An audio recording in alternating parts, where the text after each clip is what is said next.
আসসালামু আলাইকুম রহমতুল্লাহি ওয়া বারাকাতুহু। প্রিয় দর্শক, সাতপন্থীরা কতটা উগ্র, তারা কতটা সন্ত্রাসী কর্মকাণ্ড করতে পারে তা প্রমাণ করে দিয়েছে।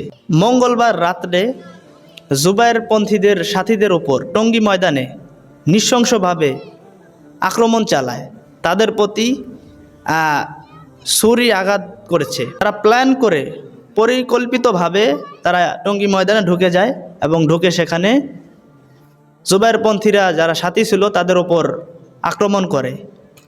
অনেকে আঘাতে জখম হয়েছে এবং 4 জন মারা গেছে, 4 জন নিহত হয়েছে, আর বহুত মানুষ আহত হয়েছে। এরকম হত্যাকাণ্ড তারা করেছে।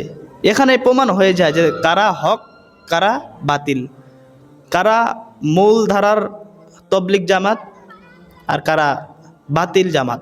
এখানে প্রমাণ।